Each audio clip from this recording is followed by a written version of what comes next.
அனைத்து மாணவர்களுக்கும் வேலை நாடுனர்களுக்கும் வேலைவாய்ப்பு மற்றும் பயிற்சி துறையின் அன்பான வணக்கம். தற்போது வேகமாக வளர்ந்து வரும் துறைகளுள் ஒன்று ரொபாட்டிக்ஸ் துறையாகும். அந்த ரொபாட்டிக்ஸ் துறை சார் நிபுணரான திரு ஜாவேத் அஷ்ரஃப் அவர்களுடன் நாம் இன்று அத்துறையின் வளர்ச்சி மற்றும் அதில் உள்ள வேலை வாய்ப்புகள் குறித்து கலந்துரையாட உள்ளோம். வணக்கம் சார். சார், உங்களை பற்றின ஒரு சின்ன இன்ட்ரடக்ஷன் நம்ம மாணவர்களுக்காக கொடுங்க சார். ஃபர்ஸ்ட் நீங்கள் சொன்ன மாதிரி என் பேர் ஜாவேத் அஷ்ரஃப்.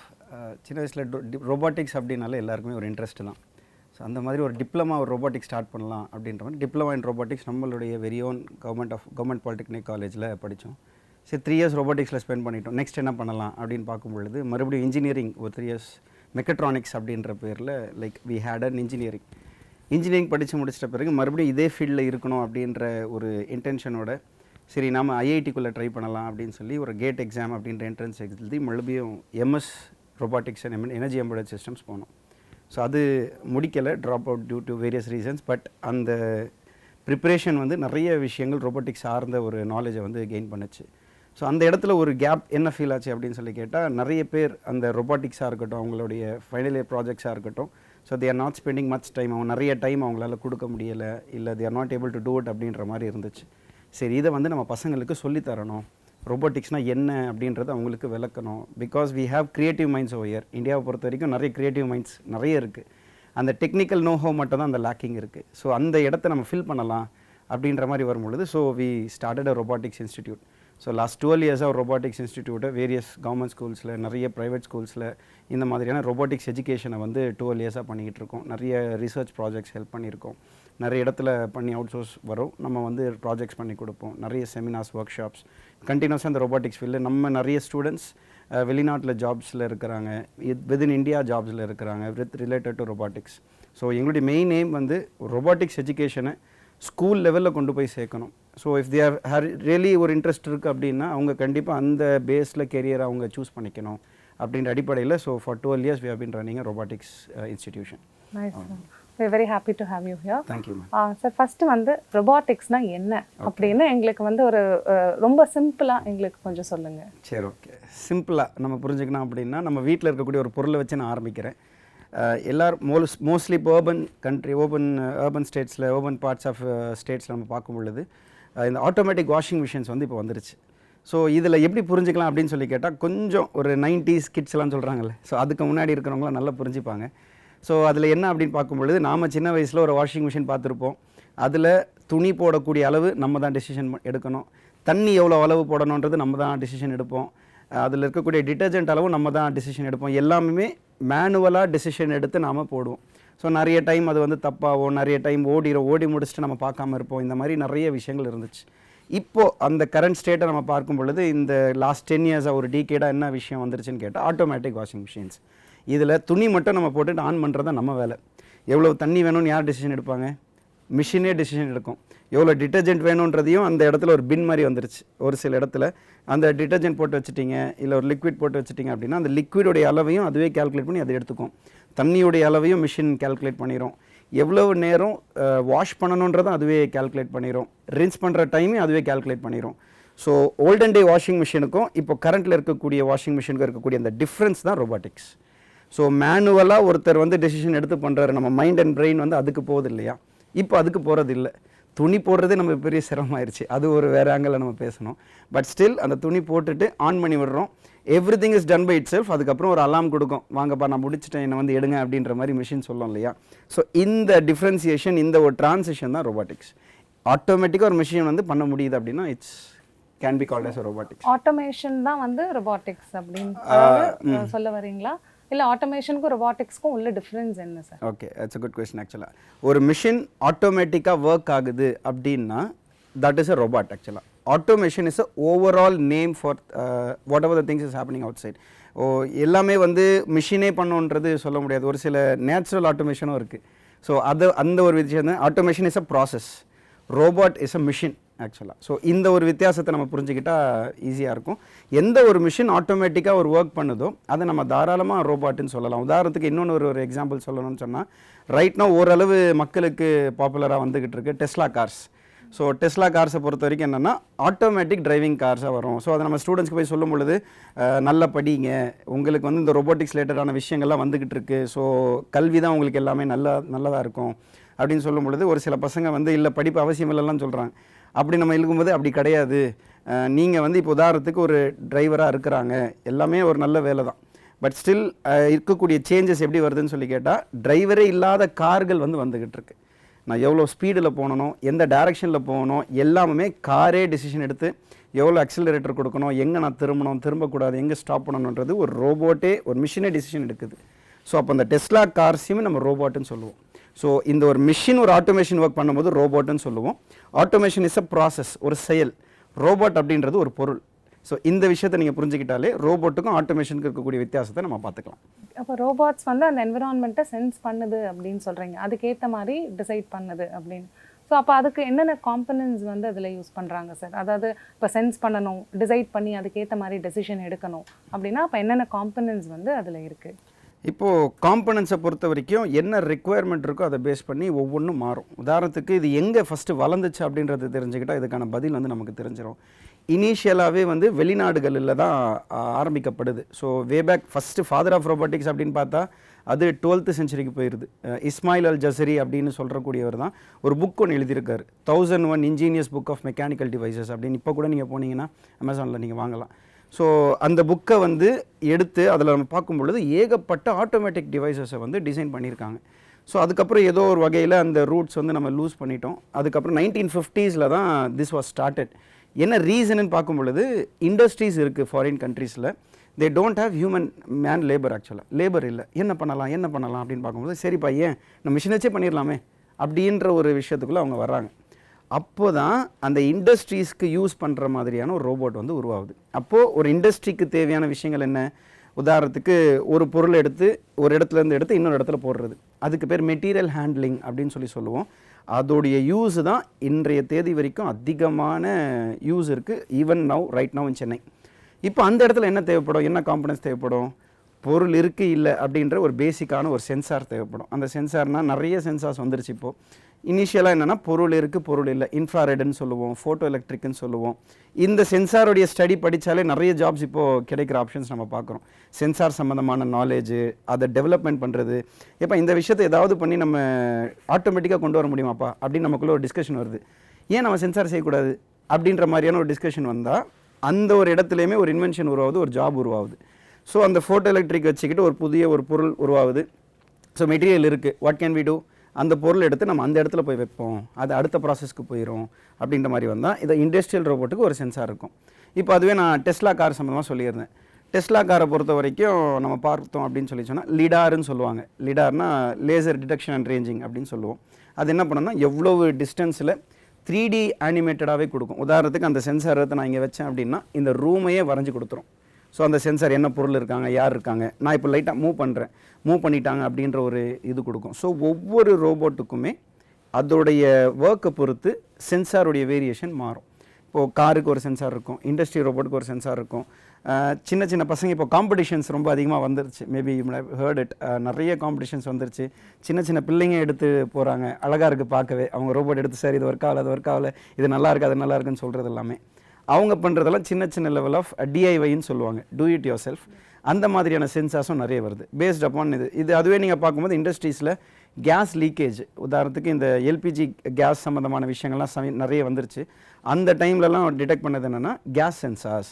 சின்ன எல்பிஜியோடைய லீக்கேஜ் வந்தாலுமே உடனே டிடெக்ட் பண்ணிவிட்டு உங்களுக்கு ஃபோனில் மெசேஜ் வேணும்னா அனுப்பிடலாம், இல்லை ஏதாவது கால் வர வைக்கணும்னாலும் maybe that is more important than anything.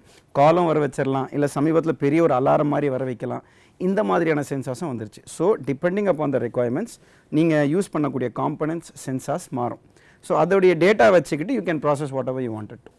Okay sir. So எங்கள் அண்டர்ஸ்டாண்டிங் பார்த்தீங்கன்னா இப்போது என்ன அப்ளிகேஷனுக்கு நம்ம யூஸ் பண்ண போகிறோமோ அதுக்கேற்ற மாதிரி ஸ்பெஷலைஸ்டான காம்பனன்ட்ஸ் தான் நம்ம யூஸ் பண்ண முடியும். There is no common components for all robots, அந்த மாதிரி இருக்க முடியாது. Okay sir. அதே மாதிரி இப்போ நீங்கள் இண்டஸ்ட்ரி பற்றி சொல்லிட்டு இருந்தீங்க, அங்கே நம்ம ரொபாட்டிக் ஆர்ம்ஸ்ன்றது அடிக்கடி கேள்விப்படுறோம். ஸோ ரொபாட்டிக் ஆர்ம்ஸ்னால் என்ன, அது எங்கெல்லாம் யூஸ் ஆகுது அப்படின்னு சொல்லுங்கள் சார். ஓகே, நான் சொன்ன விஷயத்துலேருந்து அப்படியே கண்டினியூ பண்ணுறேன். இந்த ரெக்குவயர்மெண்ட்டு இங்கே தான் ஸ்டார்ட் ஆகுது. எங்கன்னு சொல்லி கேட்டால் இண்டஸ்ட்ரீஸ் ஃபார்ம் பண்ணிடுறாங்க, ஹியூமன் மேன் லேபர் கிடைக்க மாட்டேங்குது. ஸோ அப்போ என்ன பண்ணலாம் அப்படின்னு சொல்லி கேட்டால் we have to design a robot or a machine which could do the work which humans can do. மனிதர்கள் செய்யக்கூடிய ஒரு வேலையை ரோபோட்டை செய்ய முடியும்னா நம்ம ஏன் போகணும்? ஏதாவது ஒரு வழியில் ஒரு 50 பேர் வேலை செய்யக்கூடிய இடத்துல ஒரு 5 பேராக மாற்றுவோன்ற ஒரு இன்டென்ஷனாக தான் இது முத ஆரம்பிக்கப்படுது. ஏன்னா கிடைக்கல, நம்மளுடைய ரெக்குயர்மெண்ட் வேறு, வெளிநாட்டில் இருக்கக்கூடிய ரெக்குயர்மெண்ட் வேறு. அப்போ என்ன பண்ணுறாங்க அப்படின்னு சொல்லி பார்க்கும் பொழுது, சரி நம்ம ரோபோட்டை வந்து இன்வால்வ் பண்ணுவோம். அப்போ என்ன பண்ணலாம் அப்படின்னு சொல்லி கேட்டால், ஒரு காமன் ஃப்ரேமை வந்து உருவாக்குவோம். ஒரே மாதிரியாக ஒரு விஷயம் இருந்தால் அதை வச்சுக்கு நம்ம நிறைய அட்வான்ஸ்மெண்ட் பண்ணலாம் அப்படின்னு சொல்லி தான் ஒரு ரோபோட்டிக் ஆர்ம் அப்படின்றது உருவாகுது. ரோபோட்டிக் ஆம்னா பெரிய அளவில் நீங்கள் கஷ்டப்படலாம் வேண்டாம், நம்ம ஆம் இருக்கு இல்லையா, அதே தான், வேறு எந்த விஷயமும் கிடையாது. அதுக்கு ஒரு ஷோல்டர் இருக்கும், அதுக்கு ஒரு எல்போ இருக்கும், அதுக்கு ஒரு ரிஸ்ட் இருக்கும், அதுக்கு ஒரு பாம் இருக்கும், ஃபிங்கர்ஸ் இருக்கும். ஃபிங்கர்ஸோடைய பேர் தான் ஸ்பெசிஃபிக்காக ஒரு பேரை வச்சு கூப்பிட்றாங்க, எண்ட் எஃபெக்டர்ஸ். அந்த எண்ட் எஃபெக்டர் என்ன யூஸ் அப்படின்னு சொல்லி கேட்டால், ஒரே ஒரு ரோபோட்டிக் ஆம் வச்சுக்கிட்டு வெல்டிங் பண்ணிக்கலாம், போல்ட் நட் டைட்டன் பண்ணிக்கலாம், பெயிண்ட் பண்ணிக்கலாம், ஒரே ஒரு ஒர்க் வச்சு எல்லாமே பண்ணிக்கலாம். ஸோ அந்த ரோபோட்டிக் ஆர்ம் அப்படின்றது 90% ஆஃப் த இண்டஸ்ட்ரியல் ரோபோட்டில் யூஸ் பண்ணக்கூடிய ஒரு ஃப்ரேம் அப்படின்றது புரிஞ்சுக்கலாம், ஒரு பாடி. அந்த பாடியோடைய பேர் தான் ரோபோட்டிக் ஆர்ம்னு சொல்லுவோம். பிகாஸ் நம்ம ஆர்மை ரிசம்பிள் பண்ணுது, கையை வச்சுக்கிட்டு ஒரு பொருள் எடுத்து இன்னொரு இடத்துல வைக்குது. அந்த ஒரு எண்ட் எஃபெக்டரை வச்சு நீங்கள் சேஞ்ச் பண்ணிட்டீங்கன்னா அதிலே நீங்கள் பெயிண்ட் பண்ணிக்கலாம், வெல்டிங் பண்ணிக்கலாம், போல்ட் நட் டைட்டன் பண்ணிக்கலாம், இன்ஸ்பெக்ஷன் வச்சு உள்ளே போய் ஏதாவது டென்ட் இருக்கான்னு சொல்லி செக் பண்ணோம். இந்த மாதிரி நிறைய விஷயங்கள் இது. அந்த ஃப்ரேமுடைய பேர் தான் ரோபோட்டிக் ஆர்ம். அதை வச்சு நிறைய ஃபங்க்ஷன்ஸ் நீங்கள் பண்ணிக்கலாம். ஸோ அதான் டிபெண்ட்ஸ் அப்பான் த ரிக்வயர்மெண்ட்ஸ். அதாவது ஒரே ஃபங்க்ஷனை திரும்ப செய்கிறதுக்கு அந்த ஆர்ம் வந்து ஃபாஸ்ட்டாக ரிப்பிட்டேட்டிவ் டாஸ்க் தான் ரோபோட்டோடைய மெயின் ஒர்க். ஓகே, எந்த தோய்வு இல்லாமல் பண்ணோம். நம்ம தோய்வு அடைஞ்சிருவோம், சாப்பாடு வேணும், நமக்கு தண்ணி வேணும், நம்ம மைண்டு ஃப்ரீயாக இருக்கணும். ரோபோட்டை பொறுத்தவரை ரிப்பிட்டேட்டிவ் டாஸ்க் வந்து ஈஸியாக பண்ணிடும் ஆக்சுவலாக. Okay sir. ஸோ இப்போது ரொபாட்டிக்ஸ் ஆக்சுவலாக இப்படி வளர்ந்து வந்திருக்குன்னு சொல்கிறீங்க இல்லையா, இதில் மேஜர் மைல் ஸ்டோன்ஸ் அப்படின்னு நீங்கள் ஒரு 30-40 இயர்ஸ் பேக்லேருந்து இப்போ வரைக்கும் எதை வந்து மேஜர் மைல் ஸ்டோன்ஸை கன்சிடர் பண்ணுவீங்க சார்? ஷூர். ஸோ இனிஷியலாக நான் சொன்ன மாதிரி 12th century தான் இந்த ஆட்டோமேட்டிக் டிவைசஸ்ன்ற கான்செப்ட் வருது. ஸோ இஸ்மாயில் அல் ஜசரி என்று சொல்லப்படக்கூடியவர் இந்த 1001 ingenious book of mechanical devices எழுதுனாங்க. அதுக்கப்புறம் not sure of the reason, ஏதோ ஒரு இடத்துல அந்த விஷயங்கள் வந்து லூஸ் ஆகிட்டோம், நம்ம அது சம்மந்தமான விஷயங்கள் நமக்கு தெரியலை. 1950s தான் 2 பேர் வராங்க, ஜார்ஜ் திவோலும் ஜோசப் எங்கல்பர்கர்னு 2 பேர் இருக்காங்க. They are friends. அண்ட் ரோபோட்டிக்ஸாக இவங்க தான் வந்து இந்த ரிக்வயர்மெண்ட்டை ஸ்டார்ட் பண்ணுறாங்க. எப்படி ஸ்டார்ட் பண்ணுறாங்க அப்படின்னு சொல்லி கேட்டால், அதே ரோபோட்டிக் ஆர்ம் அப்படின்ற கான்செப்டில் மெட்டீரியல் ஹேண்ட்லிங்ன்ற கான்செப்டில் தான் கொண்டு வராங்க. ஒரு பொருள் இங்கேருந்து எடுத்து இந்த இடத்துல வைக்கணும் அப்படின்னு தான் அவங்களும் ஸ்டார்ட் பண்ணுறாங்க 1950s. அந்த 2 பேர் தான் like they way working for 16 years. புமா அப்படின்ற ஒரு ரோபோட்டை ஸ்டார்ட் பண்ணுறாங்க, programmable universal machine for assembly. கிட்டத்தட்ட 1970s இது நடக்குது. 1970s அவங்க என்ன பண்ணுறாங்கன்னா, இப்போ உதாரணத்துக்கு ஒரு சைக்கிள் வாங்க போகிறீங்க, உங்களுக்கோ இல்லை உங்கள் பசங்களுக்கோ நம்ம வாங்க போகிறோம். சைக்கிள் அப்படியே இருக்குமா அப்படின்னு கேட்டால் இருக்காது. ஒருத்தர் எடுத்து எல்லாமே என்ன பண்ணுவாங்க, அசம்பிள் பண்ணுவாங்க. அந்த அசம்பிள் பண்ணுறதுக்கு கூட ஆள் இல்லாமல் தான் ஃபாரின் கண்ட்ரீஸில் ரொம்ப சிரமப்பட்டாங்க அந்த டைமில். சரி என்ன பண்ணலாம், அப்போ இந்த ரோபோட் எல்லாமே பண்ணுமா, அப்போ இந்த ரோபோட்டை பண்ணுவோமே அப்படின்ற மாதிரி அந்த புமான்ற ரோபோட் அதை தான் செய்யும். Programmable universal machine for assembly. பொருள் எல்லாமே அங்கங்கே வச்சு விட்டுட்டீங்க. ஒரு உதாரணத்துக்கு ஒரு ரேக்காக இருக்குது, அந்த ரேக்கில் இந்த பொருள் 1 2 3 அப்படின்னு வச்சு விட்டுட்டு அதை ப்ரோக்ராம் பண்ணிட்டீங்க அப்படின்னா, ஃபஸ்ட்டு பொருள் எடுத்து அசம்பிள் பண்ணுறது, செகண்ட் பொருள் எடுத்து அசம்பிள் பண்ணுறது, அந்த ரோபோட்டை எடுத்து ஒரு சைக்கிள் அசம்பிள் பண்ணி சைக்கிள் ரெடி அப்படின்னு சொல்லிடும். ஸோ அந்த 1970s வந்த பிறகு தான் இண்டஸ்ட்ரீஸ்லாம் ஆஹா அது நல்லா இருக்கு, நம்ம ஏன் இதுக்கு போகக்கூடாது அப்படின்ற பேர்லாம் ஒரு ஃபீல்டு வளருது, இதில் நல்ல ஸ்கோப் இருக்குன்னு சொல்லுவாங்கல்ல. ஸ்கோப் இருக்குன்னா என்ன அர்த்தம், நிறைய பேர் இன்வெஸ்ட் பண்ணுறாங்க, நிறைய ஜாப்ஸ் அவைலபிளாக இருக்குது, மக்கள் தேடினாங்களாம் போவாங்க அப்படின்ற மாதிரி வரும் பொழுது இண்டஸ்ட்ரீஸ்லாம் நான் பண்ணுறப்பான்னு பெரிய பெரிய கம்பெனிஸ் வந்து இன்வெஸ்ட் பண்ண ஆரம்பிக்குது. ஆஃப்டர் திஸ் புமா நம்ம கேள்விப்படுற சாம்சங்காக இருக்கலாம், ஹோண்டாவாக இருக்கலாம், கவாசாக்கி, குக்கா, இவங்க எல்லாமே இந்த டைமில் தான் உள்ளே வர ஆரம்பிக்கிறாங்க. ரொம்ப ரெவல்யூஷனரி ஒரு விஷயம் நடக்குது எப்போன்னு சொல்லி கேட்டால் 2003 வந்து நம்ம பார்க்கலாம். நாசாவுடைய மார்ஸ் ரோவர். இப்போ நம்ம கேள்விப்பட்டிருப்போம், நம்ம இந்தியா சார்பாக நிறைய விஷயங்கள் உலகளாவிய அளவில் போய்கிட்டு இருக்கு.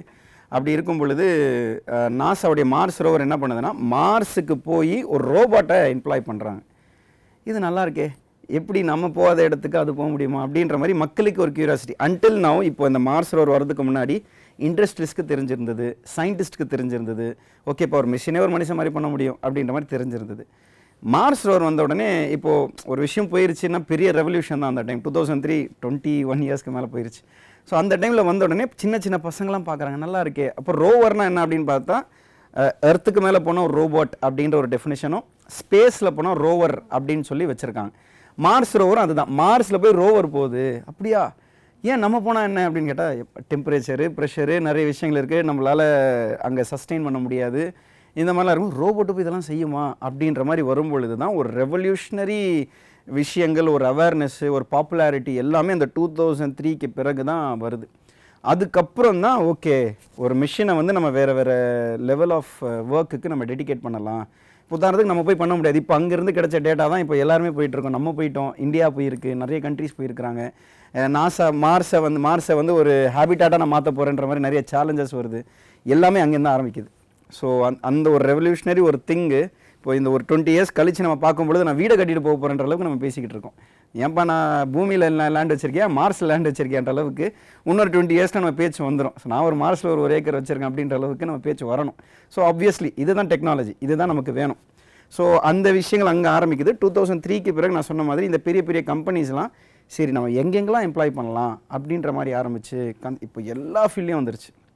கன்ஸ்ட்ரக்ஷன்லேருந்து, ஹெல்த் கேர்லேருந்து, டிரான்ஸ்போர்ட்டேஷன்லேருந்து, நீங்கள் எந்த ஃபீல்டு, மெடிசன், எல்லா இடத்துலையுமே நம்ம ரோபோட்டிக்ஸை பார்க்க முடியும். இப்போ நீங்கள் பார்த்தீங்க அப்படின்னா சோஃபியா அப்படின்ற ஒரு ஏஐ நல்ல ஒரு பாப்புலாரிட்டி வந்துச்சு, ஹியூமனாய்டு ரோபோட் அப்படின்ற பேரில். டெக்னிக்கலாக ஒரு எங்களை பொறுத்த வரைக்கும் பாஸ்டன் டைனமிக்ஸ், டார்பா அப்படின்னு சொல்லி யூஎஸ்ஏல ஒரு கம்பெனி பண்ணியிருக்காங்க. அவங்களும் நல்ல டெவலப் பண்ணி இப்போது நிறைய ரோபோட்ஸை வந்து ரிலீஸ் பண்ணிகிட்டு இருக்கிறாங்க. இப்போ இந்தியன் பேஸ்டு கம்பெனிஸ் நிறைய ரீசர்ச் பேஸ்டாக வந்துக்கிட்டு இருக்கு. So we have seen a lot of development after this. ஸோ இந்த ஒரு விஷயம் பார்க்கலாம். முதல்ல ஃபாதர் ஆஃப் ரோபோட்டிக்ஸ்னு ஒன்று கண்டுபிடிக்கிறோம். அப்புறமேட்டு 1950s ஒன்று வருது, அவங்களே 1970s வர்றாங்க.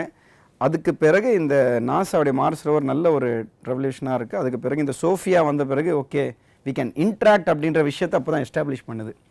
நல்லா இருக்கியா, சாப்பிட்டியா இப்படின்ற விஷயங்கள்லாம் இந்த சோஃபியான்ற விஷயம் வந்த பிறகு தான் தெரியுது. ரைட்னோ நல்ல அட்வான்ஸ் லெவலாக கொண்டு போயிட்டுருக்காங்க. இந்த ஏஐலாம் வந்த பிறகு இன்னும் அதிகமான விஷயங்கள் ஓடிட்டுருக்கு. Thank you sir. அதாவது இப்படி இவ்வளோ ஒரு அசுர வளர்ச்சின்னு சொல்கிற அளவுக்கு வந்து ரொபாட்டிக்ஸ் துறை சின்ன சின்ன பிள்ளைங்களாம் எடுத்துகிட்டு போயிட்டு இருக்காங்களே இப்போது, அதுவே நமக்கு ரொம்ப சந்தோஷமாக இருக்குது. அப்பா இவங்கெல்லாம் எடுத்துட்டாங்க கையில், இனிமேல் அது கொண்டு போயிடுவாங்க அப்படின்ற ஒரு சந்தோஷம் நமக்கு இருக்குது. சார் இப்போ நீங்கள் சோஃபியா பற்றி சொன்னதுனால நான் எதையும் கேட்குறேன் சார். இப்போ அதை வந்து ஹியூமனாய்டு ரோபோட்னு சொல்கிறோம் இல்லையா? அப்போ ஹியூமனாய்டுனா என்ன அப்படின்றது வந்து நீங்கள் எக்ஸ்பிளைன் பண்ணுங்கள். கண்டிப்பாக. ஓகே, ஹியூமனாய்டு அப்படின்றதுக்கு பொதுவான ஒரு பேரும் யூஸ் பண்ணியிருக்காங்க. ஆக்சுவலாக ரைட் ஃப்ரம் த ஸ்டார்ட் அந்த பேர் தான் இருக்குது. பட் அந்த பேரை வேறு ஒரு பொருள் யூஸ் பண்ணதுனால மக்கள் எல்லாம் அதிலேயே போயிட்டாங்க. ஆண்ட்ராய்டு அப்படின்றது தான் ஹியூமனாய்டு ரோபோட்டோடைய ஒரு பொதுவான பேர். ஆனால் ஆண்ட்ராய்டுனா தெரியாத சின்ன பிள்ளைங்க கூட கிடையாது. சார் ஓஎஸ் சார் நல்லா கேம் போடலாம், நல்லா வீடியோஸ் பார்க்கலாம் அப்படின்ற மாதிரி சொல்லுவாங்க. ஆண்ட்ராய்டு அப்படின்றது தான் காமன் வேர்டு. ஹியூமனாய்டு ரோபோட்னா என்னென்னா, இப்போ உதாரணத்துக்கு ஓகே ஒரு ஆட்டோமேட்டிக்காக ஒரு மிஷின் வந்து பண்ண முடியுமா, ஓகே இந்த விஷயம் பண்ணுமா அப்படின்னு வந்துட்டாலே எந்த ஒரு மனிதனாக இருந்தாலுமே யோசிக்கக்கூடிய யாராக இருந்தாலுமே சரி அடுத்த கட்டத்துக்கு என்ன கொண்டு போகலாம் அப்படின்ற மாதிரி யோசிக்கும் போது ஜென்ரலாகவே எல்லோரும் என்ன பண்ணிடுவாங்க அப்படின்னு சொல்லி கேட்டால் மனுஷ மாதிரியே பண்ணால் என்ன, இப்போ இவ்வளோ எல்லாமே பண்ணுது, அப்போ மனுஷன் மாதிரியும் பண்ணான்ன்றது எல்லாருக்குமே பொதுவாக உதிக்கக்கூடிய ஒரு விஷயந்தான். ஓகே, மேக்ஸிமம் இன்டெலிஜென்ஸ் நமக்கு தானே, வேறு யாருக்குமே. இப்போ கூட நான் என்ன தான் ஏஜிஐ வந்தாலும் சரி, ஏஐ வந்தாலும் சரி, மனிதனுக்கு தான் மேக்ஸிமம் இன்டெலிஜென்ஸ்.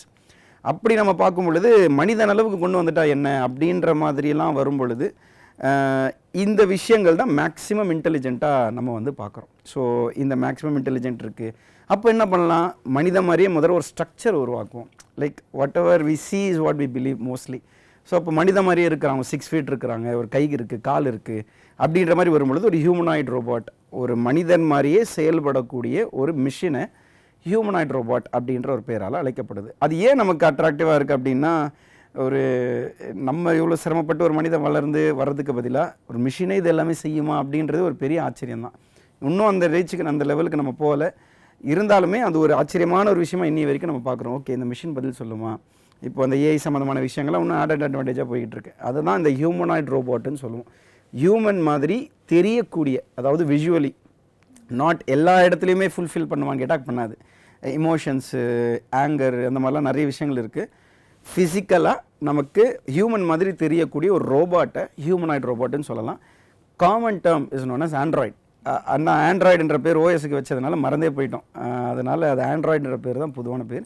இதுதான் ஹியூமனாய்டு ரோபோட்டை பற்றி நம்ம தெரிஞ்சிக்க வேண்டிய ஒரு விஷயம். Okay sir. ஸோ அதே மாதிரி நீங்கள் இப்போது ஆர்டிஃபிஷியல் இன்டெலிஜென்ஸ்னு மென்ஷன் பண்ணீங்க. ஸோ எப்படி வந்து இந்த ஆர்டிஃபிஷியல் இன்டெலிஜென்ஸ், அதே மாதிரி பார்த்தீங்கன்னா மெஷின் லேர்னிங்னும் கேள்விப்படுறோம் ரொபாட்டிக்ஸை பற்றி. ஸோ எப்படி வந்து இந்த artificial intelligence and machine learning வந்து ரொபாட்டிக்ஸோட லிங்க் ஆகிருக்கு? ஓகே, இப்போது ஏஐ அப்படின்றது இந்த சாட் ஜிபிடிலாம் வந்த பிறகு நிறைய அவேர்னஸ் வந்திருக்கதை நம்ம பார்க்குறோம். பட் இதை ரொம்ப வருஷம் முன்னாடியே, கிட்டத்தட்ட ஒரு 10-15 வருஷத்துக்கு முன்னாடி நம்ம பார்த்துக்கிட்டு இருக்கிறோம் ஏஐ இன் ரோபாட்டிக்ஸ் ரிலேட்டடாக. ஆனால் இப்போ வந்திருக்கக்கூடிய சிஸ்டம்லாம் வந்து it's getting more added advantage to robotics. இன்னும் அதிகமான செஃபஸ்டிகேஷனை ரோபோட்டிக்ஸில் கொண்டு போகக்கூடிய அளவுக்கு இந்த ஏஐ வந்து நமக்கு ஹெல்ப் பண்ணுது. ஸோ ஏஐயும் ரோபோட்டிக்ஸும் like it's not separate components ஆக்சுவலாக. ஸோ இந்த ஏஐ எடுத்து ஒரு ரோபோட்டிக்ஸில் நீங்கள் எம்ப்ளாய் பண்ணீங்க அப்படின்னா நார்மலாக ஒர்க் ஆகக்கூடிய ரோபோட் இன்டெலிஜென்ட்டாக இருக்கும், இன்னும் இன்டெலிஜென்ட்டாக இருக்கும். ஒரு லெவலில் இருக்கக்கூடிய சரி லெவல் 1ல் இருக்கக்கூடிய இன்டெலிஜென்ஸை உடனே லெவல் 10க்கு நம்ம ஷூட் அப் பண்ணிடலாம். ஸோ ஒரு மெக்கானிக்கல் ஸ்ட்ரக்சர் இருக்குது, அது ஒரு மெக்கானிக்கல் ஸ்ட்ரக்சர் அவ்வளோதானே பார்ப்போம். அது இன்டெலிஜென்ட்டாக பண்ணும்போது தான் நமக்கு நல்லா பண்ணுதுப்பா அப்படின்னு நம்ம யோசிப்போம் இல்லையா. அந்த நல்லா பண்ணுதுப்பான்ற ஒரு ஆசம் ஃபேக்டரை வந்து ஏஐ இன்க்ளூட் பண்ணும்போது நமக்கு கிடைக்கிது. அப்போ என்ன ஆகும்னு சொல்லி கேட்டால், என்ன மாதிரியான விஷயங்கள் நடக்குதுன்னு சொல்லி கேட்டால், ஒரு கேமரா இருக்குது, அதுக்கும் ஒரு கேமரா வச்சுருக்குறோம். அந்த கேமரா என்ன பண்ணோம் அப்படின்னு சொல்லி கேட்டால், உதாரணத்துக்கு இது ஒரு பேப்பர் பார்க்குது, இல்லை ஒரு செல்ஃபோன் இருக்குது, ஒரு ரிமோட் இருக்குது பார்க்குது. நம்ம என்ன பண்ணுவோம் அப்படின்னு சொல்லி கேட்டால், இந்த ஏஐ வச்சுக்கிட்டு ஒரு டிசைன் பண்ணிவிட்டு முதல்ல உங்கள் ரிமோட் எடுத்து காமிக்கிறோம். இது வந்து ரிமோட் அப்படின்றது இனிஷியலாக நம்ம என்ன பண்ணுவோம்னா அதுக்குள்ளே டைப் பண்ணி இது ஒரு ரிமோட் அப்படின்றத நம்ம லெட்டர்ஸாக தான் சொல்லுவோம். மறுபடியும் அந்த ரிமோட்டை வேறு ஆங்கிளில் வைப்போம். ரெண்டாவது ஃபோட்டோ ஒரு விஷயத்தை 360 டிகிரி பார்த்தா தானே உண்மை தெரியும். ஒரு பாட்டிலே இருக்குது, ஸ்ட்ரெயிட்டாக தூரத்துலேருந்து பார்த்தா ரெக்டாங்கிளாக தெரியும், கீழேருந்து பார்த்தா தான் நமக்கு அது சர்க்கிள் சிலிண்டர்னு தெரிய வரும். அந்த மாதிரி ரிமோட்டை ஃப்ரண்ட்டில் வைப்போம், சைடில் வைப்போம், திருப்பி வைப்போம், எல்லா டைரக்ஷனும் வைப்போம், வேறு ஆங்கிளில் வைப்போம். இப்படி நம்ம சொல்லி கொடுக்குறோம் பார்த்தீங்களா இனிஷியலாக. இதுக்கு பேர் தான் மிஷின் லேர்னிங். ஓகே, அந்த மிஷினுக்கு நீங்கள் கற்றுக் அது இனிஷியலாக ஒரு தடவை சொல்லி கொடுத்துற. மனிதனை பொறுத்த வரைக்கும் சின்ன வயசுலேருந்து பட்டு தான் கற்றுக்கணும். இப்போ என்னன்னாலுமே சரி, நானாக இருக்கட்டும், எனக்கு வரக்கூடிய அடுத்த தலைமுறையாக இருக்கட்டும், எத்தனை காலமாகட்டும், அதான் ஒரு ஆராய்ச்சியில் சொல்கிறாங்க 1200 தடவை நம்ம எல்லாருமே கீழே விழுந்துட்டு தான் நடந்திருக்கோம். 1200 தடவை ஆவரேஜாக. சரி, யாராவது ரொம்ப சுட்டியாக இருந்தாங்க, ரொம்ப அத்லெட்டாக இருந்தாங்கன்னா ஒரு 500 தடவையாவது விழுந்திருப்பாங்க. விழுந்து தான் கற்றுக்கணும். That is how we are designed. என்ன மாதிரியான இன்வென்ஷன் போனாலுமே விழுந்து அடிபட்டு தான் கற்றுக்கணும். ஆனால் இதில் பொறுத்த வரைக்கும் என்ன ஒரு வித்தியாசம் எங்கே நம்ம இதை பார்க்குறோன்னு சொல்லி கேட்டால், ஒரு தடவை ஒரு மிஷினுக்கு இந்த டேட்டாவை சொல்லி கொடுத்துட்டீங்க அப்படின்னா அந்த டேட்டா எடுத்துகிட்டு உலகத்தில் இருக்கக்கூடிய எல்லாத்துக்கும் கொடுத்துடலாம். ஸோ இப்படி இருந்தாலே இப்போ இப்படி வச்சுட்டிங்க அப்படின்னா அந்த பிக்சல்ஸ் ஏரியா மாறும். ஒவ்வொரு பிக்சலையும் ஒவ்வொன்று மாற்றி அந்த பிக்சல் இந்த பிளாக் கலர் இருக்குது, நடுவில் ஒரு ஸ்லாட் இருக்குது, அதில் ஒரு பட்டன் இருக்குது, அந்த பட்டனுக்கு மேலே இந்த ஒரு நம்பர் இருக்குது, இப்படிலாம் ரீட் பண்ணிருச்சு அப்படின்னா ஒரு தடவை ரீட் பண்ணிட்டோம் அப்படின்னா அது மொத்த உலகத்துக்கும் கொடுத்துடலாம். டேட்டா செட் அப்படின்வாங்க. அந்த டேட்டா செட் எடுத்து கொடுத்துட்டோம் அப்படின்னா நெக்ஸ்ட் லெவல் ஈஸியாக போயிட்டே இருக்கலாம். ஸோ இதுதான் மிஷின் லேர்னிங். இந்த மிஷின் லேர்னிங் கான்செப்டை எடுத்துக்கிட்டு திடீர்னு ஒரு ரிமோட் எடுத்து காமிக்கிறீங்க, அந்த டேட்டா செட் எல்லாத்தையும் மேட்ச் பண்ணும். ரைட்டு, நம்ம மிஷின் லேர்னிங் படி இந்த விஷயம் ரிமோட் மாதிரி தெரியுது அப்படின்ற மாதிரி ஏஐ உள்ளே வந்து இந்த டெசிஷன் எடுக்கிறது தான் ஏஐ. இந்த இமேஜ்லாம் மேட்ச் ஆகுதுப்பா, 10 இமேஜுக்கும் இதுக்கும் மேட்ச் ஆகுதுப்பா, அப்போ நம்ம என்ன பண்ணுவோம், இந்த ரிமோட்டுன்னு சொல்லிடுவோம். அதுவே ப்ராபபிலிட்டியோடு கொடுத்துரும். இது வந்து என்னையை பொறுத்த வரைக்கும் 80% ரிமோட்டுன்னு சொல்லிடும், 85% ரிமோட்டுன்னு சொல்லிடும். ஸ்டெப் பை ஸ்டெப்பாக நீங்கள் எடுத்து கொடுத்து மிஷின் லேர்ன் பண்ண வச்சு இன்டெலிஜென்ஸை இது பண்ணுறது தான் ஏஐ ஆக்சுவலாக. அதாவது நம்ம சென்ஸ் ஆர்கன்ஸ் வந்து எப்படி ஒர்க் பண்ணுதோ அந்த மாதிரி அதுவுமே என்விரான்மெண்ட்டை சென்ஸ் பண்ணி ஐடென்டிஃபை பண்ணுது. ஸோ அதுக்கு வந்து நம்ம ட்ரெயின் பண்ணுறோம், அந்த மிஷினை வந்து எக்விப் பண்ணுறோம் இல்லைங்களா. இப்போ உலகத்தில் இருக்கக்கூடிய எல்லா பொருளும் நீங்கள் இப்போ சொல்லி கொடுத்துட்டு இருக்கணும். ஓகே, ஸோ அதை வந்து மிஷினுக்கு சொல்லி கொடுத்து அதை எக்விப் பண்ணாதான் அதனால வந்து ஐடென்டிஃபை பண்ண முடியும். தன்னால் பண்ண முடியாது. ஆனால் இப்போ நமக்கு என்ன ஒரு விஷயம்னா, ஒரே ஒரு தடவை ஒருத்தர் உலகத்தில் எங்கேயாவது பண்ணி அவர் ரிலீஸ் பண்ணிட்டார் அப்படின்னா அதை நான் எடுத்துக்கலாம். நான் உட்காந்து ஒரு பொருளை வச்சு ட்ரெயின் பண்ணி அதை நான் கொடுத்தேன்னா உலகத்தில் எல்லாரும் எடுத்துக்கலாம். ஸோ அந்த பாயிண்ட்லேருந்து அடுத்தடுத்த லெவல் போயிட்டே இருக்கும் ஆக்சுவலாக. இப்போ ரொபாட்டிக்ஸ் பற்றி கேள்விப்படுறப்ப சார் நிறைய மூவிஸ்லலாம் பார்த்தீங்கன்னா நியூரல் ஸ்கீமா, நியூரல் நெட்வொர்க், இது வந்து ஃபேமஸாக நிறைய படத்தில் கேள்விப்பட்டிருக்கோம். நியூரல் ஸ்கீமா கரப்ட் ஆகிடுச்சுன்னு சொல்லுவாங்க, மாறிடுச்சு. ஸோ நியூரல் ஸ்கீமானா என்ன, அது எக்ஸாக்டாக அது ரோபோட்டை எப்படி ஒர்க் பண்ண வைக்கிது? ஓகே, ஸோ ஏஐயும் நியூரல் நெட்வொர்க்ஸும் almost go hand in hand. Neural நெட்வொர்க்ஸ்னால் என்ன அப்படின்னு சொல்லி கேட்டால் ரொம்ப சிம்பிள் தான். நம்ம பிரெயின்ஸ் வந்து நியூரான்ஸில் ஒர்க் ஆகுது இல்லையா, ஒவ்வொரு நியூரான்ஸ் இருக்குது. அதான் சொல்லுவோம், உதாரணத்துக்கு திடீர்னு ஒருத்தரை பார்க்குறோம், அவர் என்னோட உதாரணத்துக்கு நான் ஸ்கூலிங் படிக்கும் போது ஒருத்தரை பார்த்தேன், அவரை ஒரு 30 வருஷம் கழித்து மறுபடியும் பார்க்குறேன். இவர் யார் என்ன அப்படின்ற மாதிரி நான் யோசிக்கிறேன் அப்படின்னா ஒவ்வொன்றும் ஆக்டிவேட் ஆகும். நான் படித்த ஸ்கூலுடைய மெமரி ஆக்டிவேட் ஆகணும், அது சார்ந்த இன்சிடென்ட்ஸ் ஆக்டிவேட் ஆகணும். ஒருத்தர் எப்படி நான் ஞாபகப்படுத்திப்பேன், த்ரூ இன்சிடென்ட்ஸ். ஏதாவது பேசியிருப்பேன், அவர் என்ன காயப்படுத்தியிருப்பார், நான் அவர் காயப்படுத்தியிருப்பேன், இல்லை என்ன சந்தோஷப்படுத்தியிருப்பார், ஏதாவது மாறி சின்ன வயசில் பேசியிருப்போம். அந்த இன்சிடெண்ட்லாம் ஒவ்வொன்று ட்ரிகர் ஆகும். ட்ரிகர் ஆகிறத ஜாயின் பண்ணி தான் நம்ம மெமரி பிரெயின் வந்து ஒர்க் ஆகுது. ஒவ்வொன்றும் ஜாயின் பண்ணுது. ஓகே, இந்த ஸ்கூல், இந்த இன்சிடெண்ட், இந்த பேர், இந்த இடத்துல இப்படி வந்துச்சு அப்படின்ற மாதிரி வரும்பொழுது நம்ம நியூரான்ஸ் எல்லாமே ஆக்டிவேட் ஆகி ஒர்க் ஆகுது இல்லையா. இந்த ஒரு ப்ராசஸை தான் நம்ம வந்து நியூரல் நெட்வொர்க்ஸ்ன்னு சொல்லி இதில் சொல்கிறோம். நோடுன்ற பேர், நியூரான்ஸ் பார்த்தீங்கன்னா நோடு அப்படின்னு வச்சுக்கிட்டு அப்போ என்ன பண்ணுறோம் அப்படின்னு சொல்லி கேட்டால் எந்தெந்த நோடெலாம் எங்கெங்கெல்லாம் ஆக்டிவேட் ஆகுது. ஸோ அந்த டெசிஷன் மேக்கிங் ஏஐயோ நியூரல் ஸ்கீமோ ஆல்மோஸ்ட் சேம் டு சேம் தான், ஹேண்ட் இன் ஹேண்ட். அந்த டோட்டல் சிஸ்டம் தான் ஏன்னு சொல்லுவோம். சின்ன சின்னதாக அந்த கனெக்ஷன்ஸ்லாம் பண்ணுறாங்க இல்லையா, ஓகே இந்த டேட்டா ரெண்டத்தையும் மேட்ச் பண்ணிக்கலாம். ஸோ மேட்ச் பண்ண டேட்டா எடுத்து ஒன்றா கொடுத்துட்டு மொத்தமாக ஏ என்ன பண்ணோன்னா, ஓகே இது ரிமோட்டு தான், இல்லை இந்த பர்டிகுலர் நம்ம ஃப்ரெண்ட் இவர் தான், இந்த பேர் இவர் தான் அப்படின்ற ஒரு விஷயத்த சொல்கிறது இந்த நியூரல் நெட்வொர்க்ஸ். ஆல்மோஸ்ட் ஏயும் நியூரல் நெட்வொர்க்ஸும் கோஸ் ஹேண்ட் இன் ஹேண்ட், எந்த ஒரு இதுவும் கிடையாது. ஆக்சுவலாக அந்த ப்ராசஸை நம்ம நியூரல்னு சொல்லுவோம். கம்ப்ளீட்டு கமாண்ட் பண்ணுது இல்லையா ஏஐ, அதுதான் ஏஐன்னு சொல்லிடும். ஏஐ தான் ஃபைனல் டெசிஷன் மேக்கர். எல்லாமே பண்ணி முடிச்சுட்டு முதலாளி கொடுப்போம், முதலாளி இது பண்ணப்பா பண்ணாதப்பா அப்படின்ற வரலாம், அதுதான் ஏஐ. சின்ன இடத்துல சேர்த்துட்டு முதலாளி இதெல்லாம் வேலை இருக்குது, இதெல்லாம் இது இருக்குன்னு நினைக்கிறேன் அப்படின்னு சொல்கிறது நியூரல் நெட்வொர்க்ஸ் அப்படின்னு புரிஞ்சிக்கலாம். Okay sir. அதே மாதிரி பார்த்தீங்கன்னா நம்ம பேசுகிற லாங்குவேஜை வந்து புரிஞ்சுட்டு அந்த ரோபாட் வந்து நம்மளுக்கு பதில் சொல்லுது இல்லைங்களா? ஸோ இது வந்து is it something related to natural language processing அந்த கான்செப்டா? ஸோ அதை பற்றி கொஞ்சம் எக்ஸ்பிளைன் பண்ணுங்கள் சார். ஓகே, இப்போது என்எல்பி நேச்சுரல் லாங்குவேஜ் ப்ராசஸிங் வந்து இந்த சாட் ஜிபிடி வந்த பிறகு நிறைய அவேர்னஸ் வந்திருக்கு. ஆனால் இதுக்கு முன்னாடியே இந்த வாய்ஸ் அசிஸ்டன்ட்ன்ற பேரில் ஆப்பிளுடைய சிரி அவங்களுடைய டெக்னாலஜிலாம் இதை நிறைய யூஸ் பண்ணிகிட்டு இருக்காங்க. என்எல்பி அப்படின்னு சொல்லப்படக்கூடியது ரொம்ப சிம்பிள்.